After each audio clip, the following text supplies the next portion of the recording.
안녕하세요. 저는 서울 강남에 거주 중인 60대 후반 여성입니다. 저는 몇 개월 전 사랑하는 딸을 잃었습니다. 마음을 추스르기까지 꽤 오랜 시간이 걸렸어요. 부모는 늘 평생 자식을 짝사랑하며 산다고 하죠. 그러니 자식 먼저 앞세운 어미의 고통이 얼마나 큰지 짐작할 수 있으실까요? 남편 일찍 죽고 홀로 딸을 키우며 많은 일을 겪었습니다. 늘 물가에 내놓은 아이처럼 불안하기만 했던 딸. 그 아이의 행복을 진심으로 바랐는데 결국은 먼저 하늘나라로 보내고 말았네요. 저는 참 엄마 자격이 없는 사람입니다. 미련하게도 딸이 억울하게 죽는 것도 모르고 슬퍼하다가 사위에게 제 모든 재산을 다 물려주려고 했어요. 하지만 하늘에서 지켜보던 딸이 절 도와준 것 같습니다. 검은 속내를 숨기고 있는 사위에게 속지 말라고 하늘에서 알려준 것만 같았어요. 사위는 우리 두 모녀를 속였고 기만했습니다. 나중에 딸이 사위 때문에 죽은 걸 알게 되고 참을 수 없는 분노로 모든 걸 송두리째 빼앗고 말았어요. 내 딸을 기만한 것도 모자라 속이고 죽음으로 내몰기까지. 절대 용서할 수 없습니다. 아마 제가 죽을 때까지 용서할 일은 없을 거예요. 사위라고 하고 싶지도 않네요. 지금 그놈은 본인이 저지른 죄의 무게를 마땅히 책임지고 있습니다. 대체 저와 제 딸에게 무슨 일이 있었는지 궁금하시죠?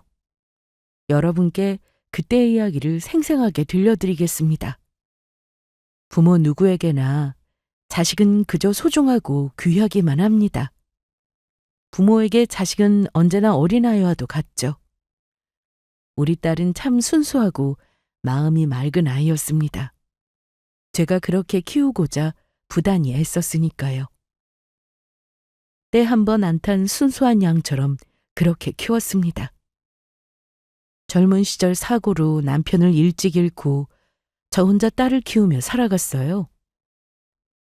남편을 잃은 건 안타까운 일이지만 산 사람은 살아야 하잖아요. 다행히 저 혼자 딸을 키우는 게 어렵지 않았습니다. 당시 남편은 능력 있는 사람이었고 시댁 역시 땅 부자로 돈이 많은 집안이었거든요. 거기다 보험금까지 더해지니 제 앞으로 떨어지는 돈이 꽤 되더군요. 아마 땡전 한 푼 없이 홀로 아이를 키워야 한다면 참으로 막막했을 겁니다.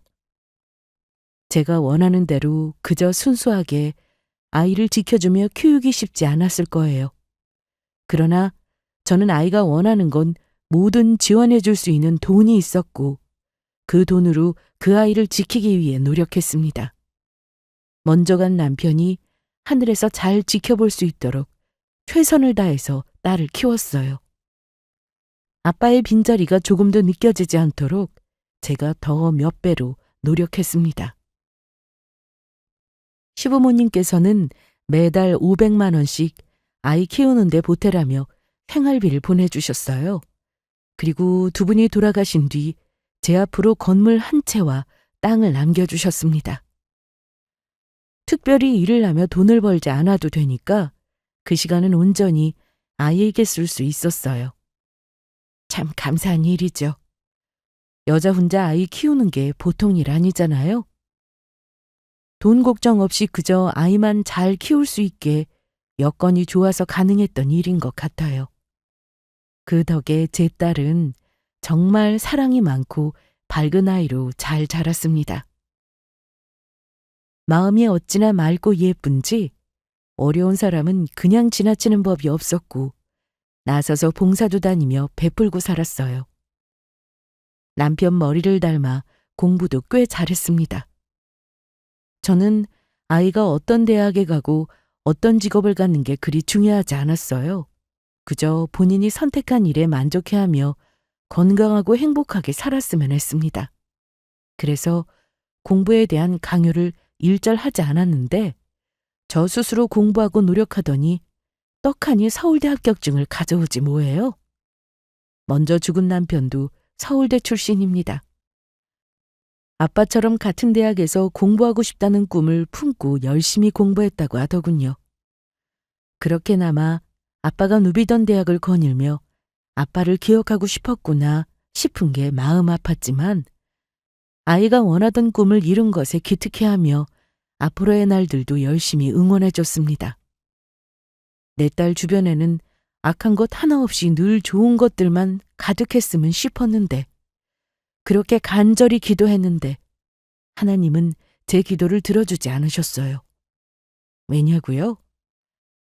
대학 졸업 후 제 딸은 만나면 안 될 놈을 만났거든요. 엄마, 추운데 여기서 뭐해? 우리 딸 기다렸지. 밤길 어두우니까. 그나저나 너 데려다 준 사람은 누구야? 아, 회사 선배. 어머, 우리 딸 요즘 연애하니? 어쩐지 요즘 더 예뻐지는 것 같더라니? 에이, 그런 거 아니야. 그냥 같이 야근하다가 밤길 위험하다면서 데려다 준 거야. 아니기는. 엄마 그 정도로 눈치 없는 사람 아니야. 마음에도 없는데 밤길 걱정되어서 집까지 데려다 주는 사람이 어디 있어? 사람 괜찮니? 나이는 어떻게 되고 부모님은 뭐 하신대? 아이 참, 그런 거 아니라니까. 춥다, 얼른 들어가자. 이때는 제 딸이 대학을 졸업하고 회사에 취직한 지 반년 정도 되었을 때일 거예요. 신입이라 이것저것 배울 게 많다면서 야근을 밥 먹듯이 하곤 했습니다. 하루는 어김없이 야근하고 오는 딸이 걱정되어서 마중 나갈 겸 집 앞에 기다리고 있는데 웬 남자랑 같이 정답게 이야기하며 걸어오고 있더군요. 저는 서로 호감 가지는 사이라고 생각했지만 딸은 아무 사이가 아니라 그저 선후배 사이라고만 했습니다. 하지만 딸의 얼굴을 보는 순간 알 수 있었죠. 그 선배를 좋아하고 있다는 것을요. 어느 엄마가 제 자식의 마음을 모를 수가 있겠습니까? 얼굴만 봐도 어떤 마음인지 어떤 기분인지 다 알 수 있었습니다. 딸은 그 회사 선배에게 좋은 마음을 가지고 있었고 여러모로 의지하면서 회사 일을 배우고 있었어요. 얼핏 들어보니 그 선배란 사람 역시 제 딸을 잘 챙겨주면서 많은 일을 도와주고 있는 것 같았습니다. 이때는 선배란 사람에게 그저 고맙기만 했어요. 제 딸은 자라는 내내 속 한 번 썩이지 않은 정말 착한 딸입니다. 사춘기도 순탄하게 지나갔고 학창시절 역시 모범적이기만 했죠. 그래서 대학생이 된 후로 다양한 경험을 접해보고 좋은 사람 만나서 그 시절에 누릴 수 있는 연애도 하기를 바랐지만 도무지 남자에게 관심이 없더라고요.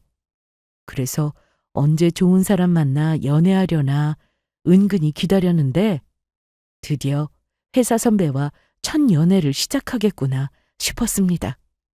그리고 한 달 뒤 딸은 제게 연애를 시작했다고 고백했어요. 그게 정말이야? 정말 그 선배란 사람하고 사귀기로 했다고? 어머, 축하해. 엄마는 네가 남자에 통 관심 없어 해서 연애 한번 못하고 계속 일만 하면 어쩌나 걱정했거든. 에이, 그때는 남자보다 내 상황에 더 집중하고 싶어서 그랬던 거지. 학생 때는 공부가 제일 중요하잖아. 그래도 그 시절에 누릴 수 있는 것들이 있잖니. 어쨌거나 괜찮은 사람이지? 그때 보니까 인상 좋더라. 언제 한번 집으로 데리고 와. 엄마가 맛있는 거 해줄게. 연애 시작한 지 얼마 안 됐고 조심스럽게 알아가는 중이야. 시간 더 지나고 나중에 그때 엄마한테 보여줄게. 원래도 밝고 씩씩한 아이였지만 연애를 시작하고 난 뒤 아이의 표정은 더없이 밝아졌습니다. 많이 행복한 듯 보였고 사랑하는 사람에게 사랑받으며 사는 게 어떤 기분인지 알기 때문에 변함없이 예쁜 마음 유지하면서 잘 만나기를 바랐어요. 얼핏 본 거지만 딸 남자친구의 인상이 좋고 잘 챙겨주는 다정한 사람이라길래 좋은 사람 만났다고 생각했죠. 세상이 워낙 흉흉하니까 이상한 사람 만나면 안 되잖아요. 내 딸만은 그런 일 겪지 않게 좋은 사람만 붙여주고 싶었습니다. 다행히 제 바람대로 그런 사람을 만나 사랑을 키워가게 됐구나 안심됐고요. 그러나 이건 저만의 큰 착각이었습니다. 어느 순간부터 딸아이의 표정은 급격히 어두워지기 시작했습니다.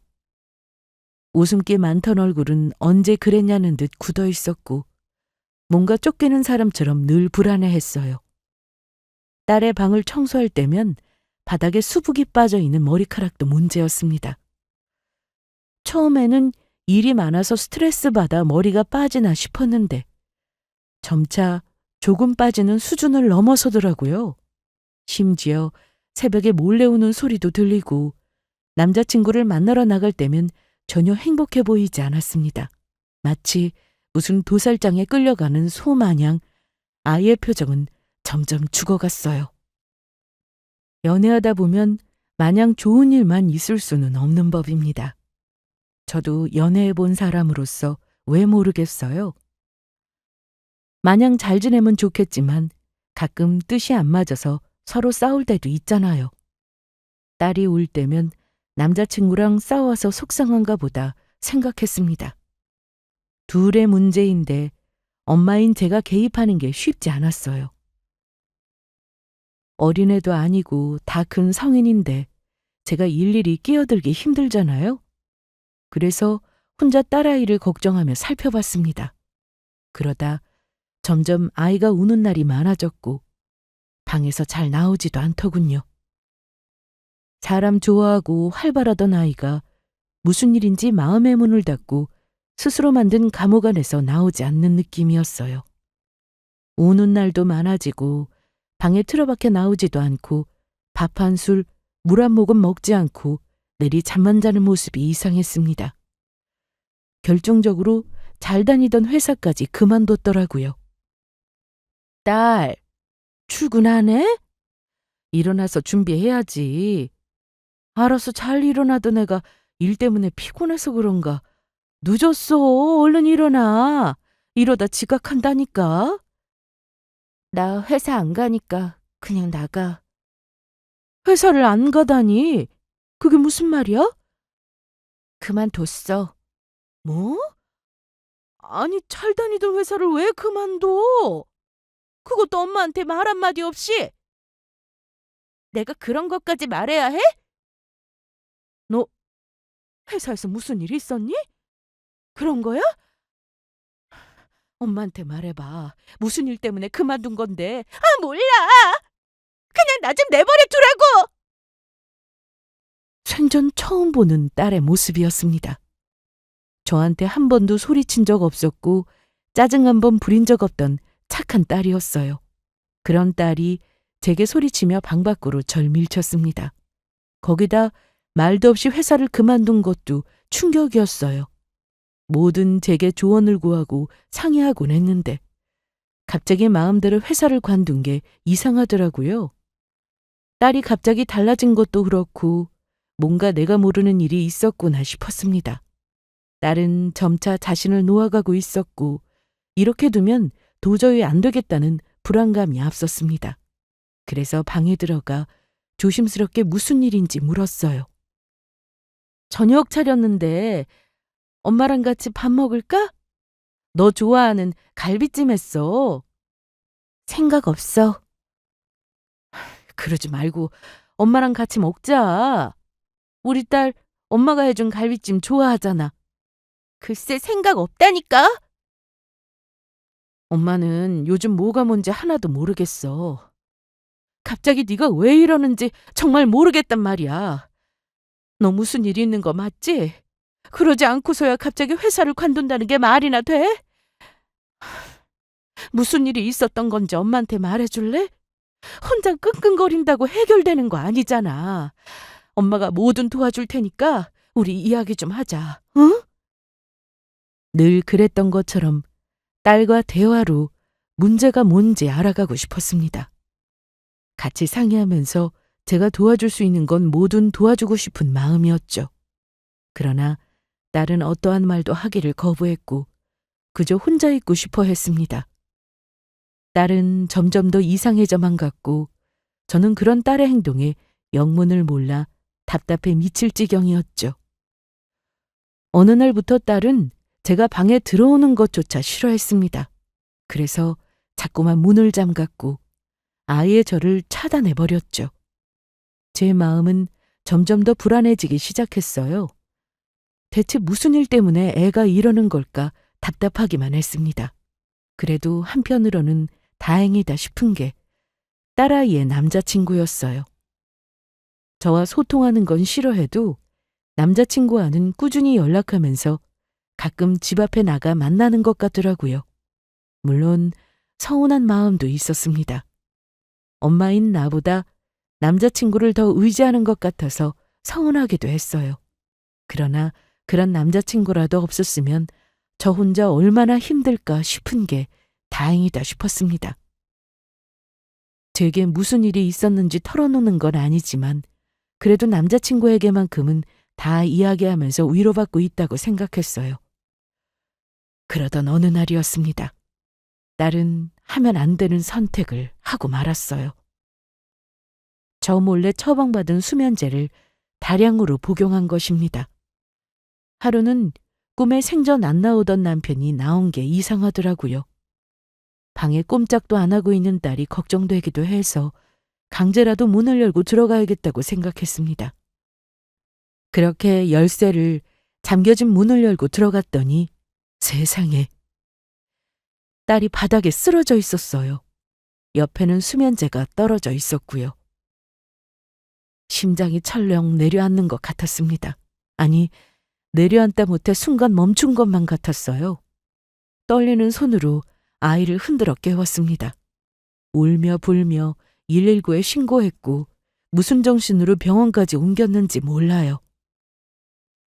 급히 응급실로 옮겨진 딸. 저는 간호사와 의사에게 발견된 상황을 설명했고 딸 옆에 놓여있던 약통을 의사에게 건네며 아무래도 이걸 먹은 것 같다고 했습니다. 바로 위세척이 들어갔고 다행히 큰 고비는 넘겼어요. 조금만 늦게 발견했다면 깨어나지 못했을 거라고 했습니다. 그 말을 들으니 아찔하더군요. 하늘에 있는 남편이 딸을 지켜준 것 같아서 고마웠어요. 다리에 힘이 풀려 그대로 주저앉았습니다. 살아준 것에 너무도 고마워서 엉엉 울기만 했어요. 무슨 일인지는 몰라도 앞으로 결코 딸을 혼자 두면 안 되겠다고 생각했습니다. 말하기를 거부하고 싫어한다고 해도 적극적으로 개입해야겠다고 다짐했어요. 뭔지는 몰라도 소중한 딸을 잃을 순 없으니까요. 안도하는 마음으로 곤히 잠든 딸의 얼굴을 쳐다보고 있는데 간호사와 의사가 제게 와서 잠시 이야기 좀 하자고 하더군요. 그래서 아이의 상태에 관해서 이야기하려나 보다 싶었는데 전혀 생각지도 못한 말을 듣게 되었어요. 글쎄 처체하면서 보게 됐다며 딸 몸에 여러 멍자국과 상처 자국이 있다고 했습니다. 생활하다 보면 어디 부딪혀 멍도 들고 다칠 수도 있잖아요. 그래서 저는 그런 걸 이야기하는 건가 싶었어요. 그러나 간호사가 보여준 사진 속 딸아이의 몸은 엉망진창이었습니다. 믿을 수 없는 상황에 직접 확인해야겠다고 생각되어 딸이 있는 곳으로 갔고 옷을 들춰서 여기저기 확인했어요. 그랬더니 정말 몸에 여러 개의 멍자국과 상처들이 있더군요. 그것도 한두 개가 아니었습니다. 의사가 그러더군요. 어디 부딪혀서 생긴 멍이 아니라 맞아서 생긴 멍자국 같다고 했습니다. 또 멍자국을 보면 색깔에 따라 최근에 맞은 것과 전에 맞은 것으로 나눌 수 있다고요. 멍도 멍이지만 상처도 그렇고 누군가에게 지속해서 폭행당한 것 같다고 했습니다. 그 말을 들으니 순간적으로 딸아이의 남자친구가 생각났어요. 그래서 딸이 깨어나자마자 몸에 난 상처를 확인했다며 혹시 남자친구가 때린 거냐고 물었습니다. 그래서 갑자기 회사도 그만두고 이렇게 약까지 먹어가며 안 좋은 생각까지 한 거냐고 했죠. 그러자 딸은 다 포기한 얼굴로 끝내 울음을 터뜨렸고 제 품에서 한참을 펑펑 울었습니다. 어린아이처럼 엉엉 우는 딸의 모습을 보고 알았어요. 그동안 남자친구에게 끔찍한 데이트 폭력을 당하고 있었다는 것을요. 딸을 달래며 마음을 진정시켰습니다.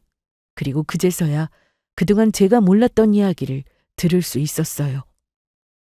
처음에는 남자친구가 참 좋은 사람이라고 생각했답니다. 다정다감하고 자상한 사람이라 생각했대요. 그런데 어느 순간부터 남자친구의 행동이 이상해지더니 점차 본색을 드러냈다고 하더군요. 소리 지르는 건 기본이고 손까지 올라가기 시작했답니다. 무서워서 헤어지자고도 해봤지만 소용없었대요. 헤어지자고 하면 할수록 더욱 집요하게 집착하면서 괴롭혔다고 하더군요.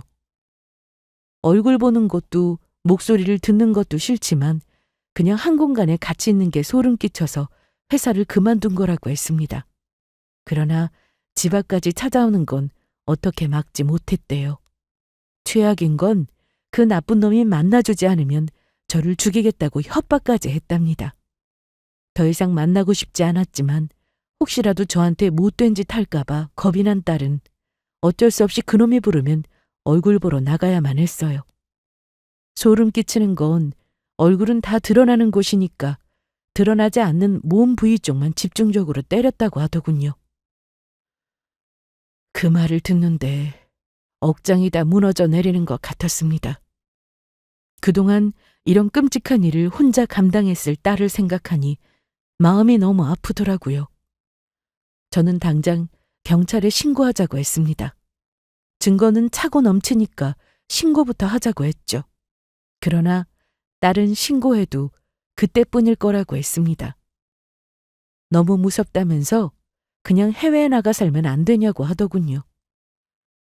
겁에 질린 딸의 모습을 보며 얼마나 괴로우면 이럴까 싶은 게 마음이 아프더라고요.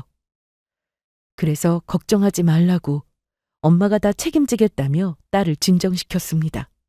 다시는 우리 앞에 얼씬거리지 못하게 하겠다고 약속했어요.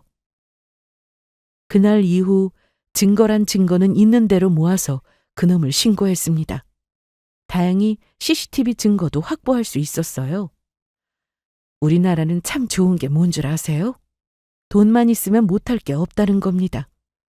돈으로 없는 인맥까지 수소문하며 그놈을 완전히 매장시켜버렸어요. 회사고 뭐고 다 쑥대밭으로 만들어놨고요. 그놈은 양의 탈을 쓴 악마였습니다. 그간 회사에서 쌓아온 착한 이미지를 제가 다 벗겨냈고 얼마나 추악한 놈인지 모두가 알게 됐죠. 물론 죄의 심판도 받게 했습니다. 제가 생각했던 것보다 가벼운 처벌이었지만 그래도 다시는 일어서지 못하게 확실히 밟아놨어요. 접근 금지도 신청해 놓았고 다른 곳으로 이사까지 마쳤습니다. 그 일 이후 그놈은 우리 앞에 나타나지 않았어요. 딸은 그놈으로 인해 신체적으로 정신적으로 많은 상처를 받았고 회복하는 데까지 꽤 오랜 시간이 걸렸습니다. 딸이 다시 전의 삶을 되찾았으면 했어요. 정신과 치료도 받고 옆에서 도와주고자 열심히 노력했습니다.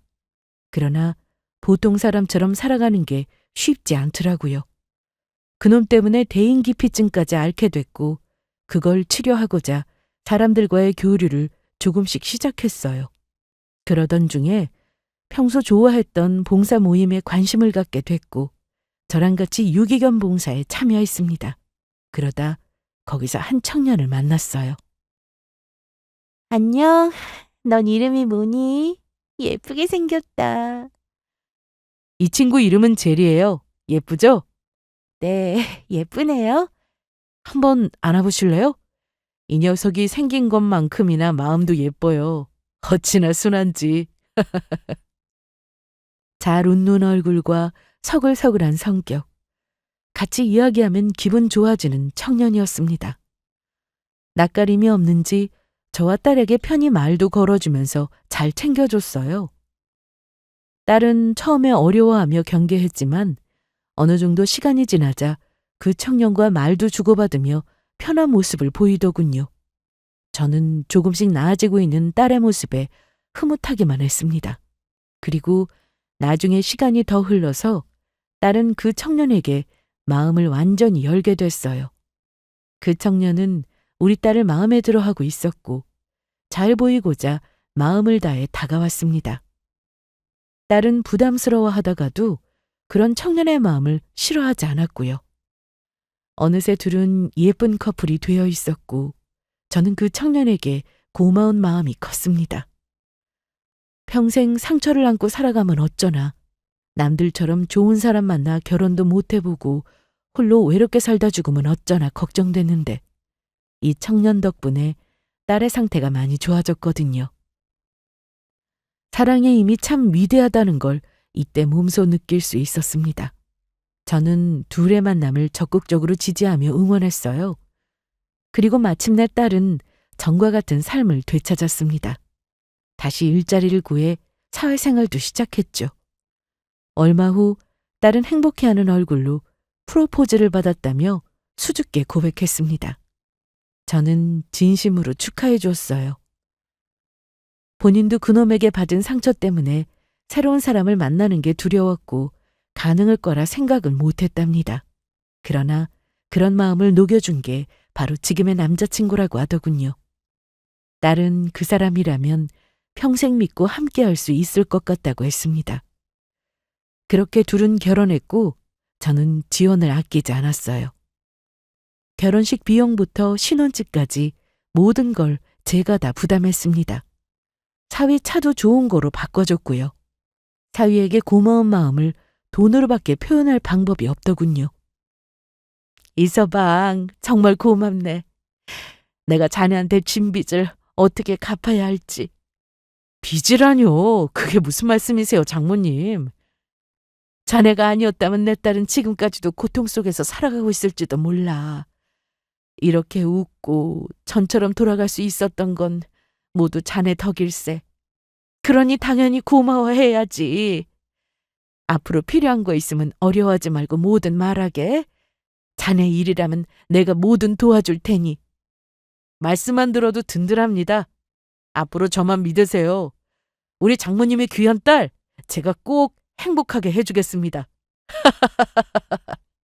그래, 이서방. 우리 딸 잘 부탁하네. 저는 사위의 손을 꼭 잡고 딸을 부탁했습니다. 지금처럼 앞으로도 서로 의지하며 행복하게 살라고 말이죠. 없을 줄만 알았던 딸의 결혼으로 저 역시 행복해졌습니다. 내 인생에 귀인이 있다면 그건 바로 사위가 아닐까 싶었어요. 이서방이 우리 모녀에게 오지 않았더라면 결코 누릴 수 없는 생활이라 생각됐습니다. 그만큼 너무 고맙고 우리에게는 소중한 존재였죠. 딸은 결혼하고 나서 더욱 행복해했습니다. 이서방이 제게 약속한 것처럼 딸을 많이 사랑하고 아껴줬거든요. 비로소 정말 좋은 짝은 만났다는 안도감에 마음이 놓였습니다. 늘 물가에 내놓은 아이처럼 불안하기만 했던 딸이었는데 이제는 제 그늘에서 벗어나 당차게 날개짓하게 둬도 됐어요. 그렇게 저는 멀리서 딸의 행복을 바라며 지냈습니다. 그렇게 결혼한 지 2년이 지났을까. 사위는 사업을 해보고 싶다고 했고 저는 가진 돈을 사위에게 투자했습니다. 그걸로 원하던 사업을 시작해보라고 했죠. 사업 시작한 뒤 일 때문에 바쁠 텐데 틈틈이 딸을 살뜰하게 챙기는 사위를 보며 미소가 지어지곤 했습니다. 이제 내가 죽어도 걱정 없이 딸을 맡길 수 있는 존재가 있다는 것에 참 감사했어요. 그리고 1년 뒤 딸은 아이를 갖게 됐고 태교와 건강에 신경 쓰고자 다니던 일을 그만뒀습니다. 이서방, 나왔네. 엄마, 왔어? 아이, 장모님, 또 혼자 운전해서 오신 거예요? 오실 일 있으면 저더러 데리러 오라고 하시죠. 아이고, 괜찮네. 내가 뭐 애도 아니고. 그래도 제가 모시러 가면 좋잖아요. 장모님이랑 드라이브 겸 데이트도 하고. 그럴까? 그럼 다음에는 이서방 좀 빌려야 되겠네. 엄마 배고프지? 얼른 식사 준비할게. 어딜? 당신은 가만히 있어. 식사 준비는 내가 할 테니까. 아니야, 내가 할게. 아, 글쎄 내 말 들어. 홀몸도 아닌데 편히 쉬어야지. 이럴 때 남편 부려먹는 거야. 그렇죠, 장모님? 자, 우리 두 여왕님은 여기서 편히 말씀 나누며 쉬고 계세요.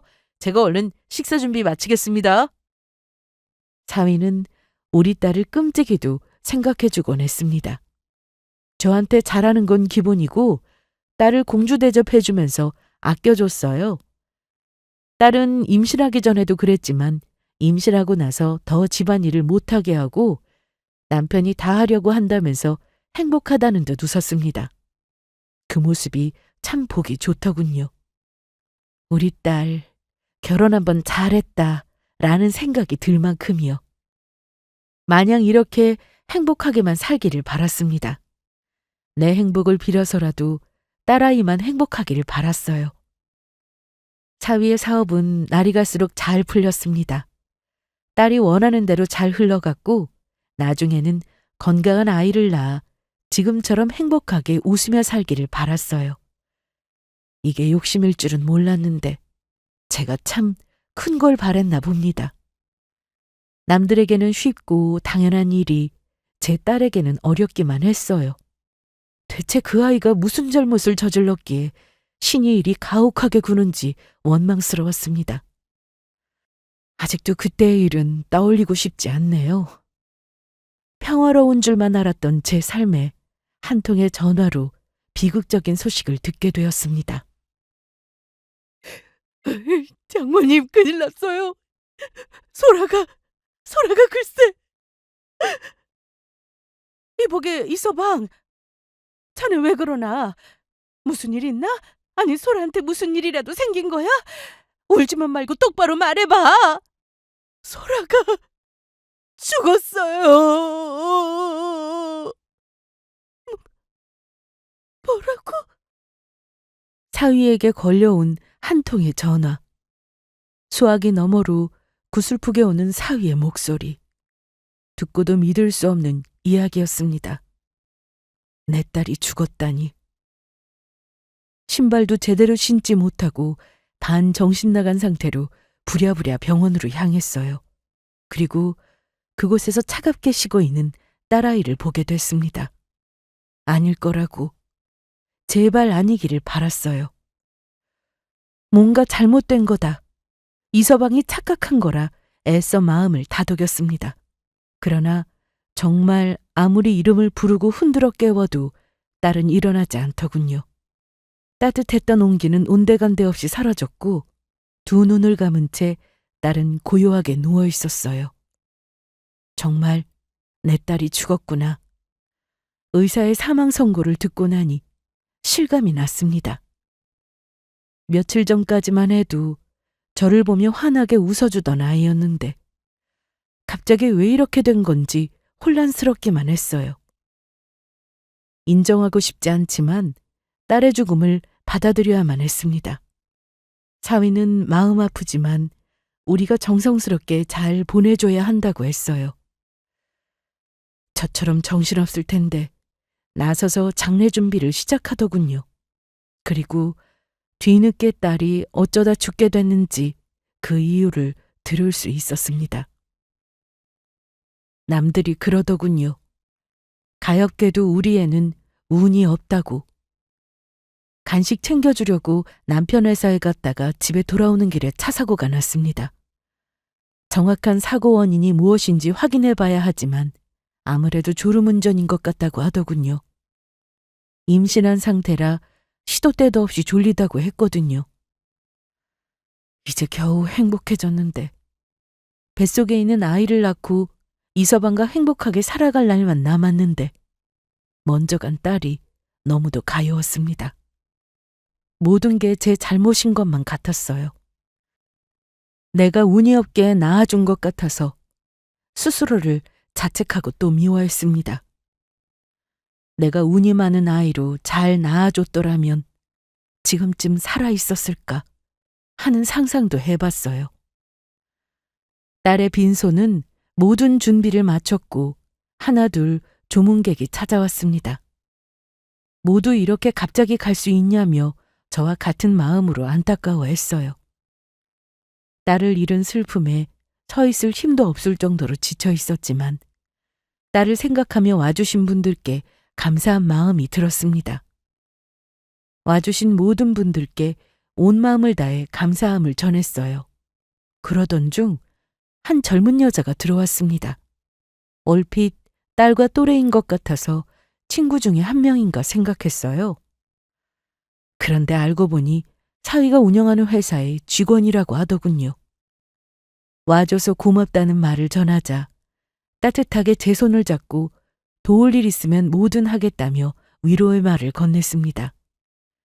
딸이 살아생전 잘 챙겨줬다면서 그 은혜를 다 갚지도 못하고 이리 보내는 게 마음 아프다고 했죠. 딸 생각에 다시 눈물이 앞을 가렸습니다. 온 김에 저녁이나 먹고 가라고 인사한 뒤 화장실로 향했어요. 금방이라도 눈물이 쏟아질 것 같았습니다. 차마 딸아이의 영정사진 앞에 다 포기한 듯 울 수 없겠더라고요. 제가 그리 울면 가는 발걸음이 가볍지 않을 테니까요. 화장실 칸에 앉아 혼자서 입을 틀어막고 울었습니다. 젊은 아가씨를 보니 딸 생각이 더욱 간절해지더라고요. 그래서 감정을 억누르지 못하고 토해내듯 울음을 터뜨렸습니다. 그렇게 혼자 울며 눈물을 삼키고 있었고 스스로 마음을 진정시키고자 노력했어요. 그리고 어느 정도 시간이 흘러 화장실 앞을 나서는데 어디선가 저희 딸 이름이 들리기 시작했습니다. 딸아이 이름에 발걸음을 멈칫하고 귀를 쫑긋거렸어요. 소리가 들리는 곳은 남자 화장실이었습니다. 거기 사위의 친구들도 보이는 사람들이 있는 듯 했고 그들은 저희 딸과 사이에 관한 이야기를 나누고 있었어요. 그런데 저는 거기서 뜻하지 않게 놀라운 이야기를 듣게 되었습니다. 갑자기 우리 딸이 불쌍하다고 이야기하다가도 사위가 정말 대단하다고 어떻게 바람을 피우는 걸 한 번도 안 들킬 수 있냐면서 이제 장모의 재산까지 다 물려받게 됐다며 부럽다고 하더군요. 야, 진짜 생각할수록 운 좋지 않냐? 어떻게 결혼 생활 내내 바람 피운 거 한 번 안 걸리냐? 내 말이 진짜 될 놈은 뭘 해도 된다니까. 간덩이 배 밖으로 튀어나온 것 좀 봐라. 아내 장례식장에서 떡하니 내연녀를 끌어들이고 진짜 난 놈은 난 놈이야. 와, 진짜 부럽다. 돈 많은 장모 둔 것도 부러운데 재수 씨가 알아서 죽어주기까지 했잖아. 그럼 이제 장모 재산은 다 제가 물려받는 건가? 아무래도 그렇겠지. 물려줄 자식도 없는데 쥐고 있으면 뭐해. 쥐한테 다 물려주겠지. 저게 그래도 앞에서 이미지 관리를 잘했잖아. 세상에 하나밖에 없는 자상한 남편인 척, 아들 같은 사위인 척. 그렇게 연기하면서 공들여야 뭘 해도 되나 보다. 하여튼 저놈만 좋은 꼴 났어. 부러운 자식. 사위 친구들의 대화를 멍하니 듣고 있다가 나오는 발자국 소리에 황급히 화장실로 숨었습니다. 대체 이게 무슨 소리인가 도무지 이해되지 않고 심장이 쿵쾅거렸어요. 착하고 자상한 이서방이 바람을 피웠다는 건가? 나와 우리 딸을 속였다는 건가? 믿을 수 없는 이야기에 정신이 혼미해졌습니다. 비틀거리는 걸음걸이로 겨우겨우 빈소를 향했어요. 아무래도 뭔가 잘못된 것 같은데 이걸 어쩌면 좋을까 생각이 많아졌습니다. 그리고 빈소에 도착했을 때 이서방과 아까 왔던 젊은 여자가 같이 어디로 가는 게 보였어요. 느낌이 이상해서 몰래 둘을 뒤따라갔고 그곳에서 뭐가 그리도 좋은지 젊은 여자와 시시덕거리며 웃고 있는 이서방의 얼굴을 보게 됐습니다. 그때 알았어요. 화장실에서 들었던 친구들의 말이 거짓이 아니라는 것을요. 마음 같아서는 우리의 몰래 바람을 피워서 좋았냐? 어떻게 아내 빈소에 내연녀를 끌어들일 수 있냐? 머리채든 뭐든 잡히는 대로 때리고 싶었습니다. 그러나 둘의 이야기를 엿듣다 보니 그럴 수 없겠더라고요. 사위 회사에서 일하는 직원이라며 데리고 온 그 여자가 바로 이서방의 내연녀였고 둘의 관계는 꽤 오래전부터 시작된 듯 보였습니다. 둘은 제 딸의 죽음을 축하하고 있었어요. 아직 제가 재산을 물려준 것도 아닌데 벌써부터 서로 그 많은 돈을 어떻게 사용할지 행복한 고민을 하고 있는 듯 했습니다. 우리를 속이고 바람 피운 이서방이 미웠어요. 아니, 찍어 죽여도 시원찮았습니다. 그러나 한편으로는 다행이다 싶더라고요. 제 딸은 이 사실을 모르고 죽었을 테니까요. 이걸 다행이라고 해야 할지 안도의 한숨을 내쉬는데 문득 이런 생각이 들었습니다. 내 딸이 정말 몰랐을까 하는 생각 말입니다.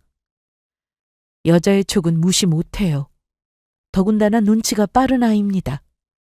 그런 내막을 정말 모르고 있었을까 의구심이 들더군요.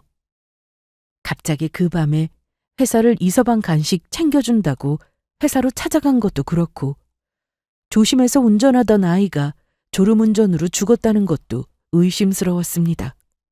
아무래도 제가 직접 알아봐야겠다고 생각했어요. 그래서 업체에 의뢰해 사위의 불륜을 알아봐달라고 했습니다.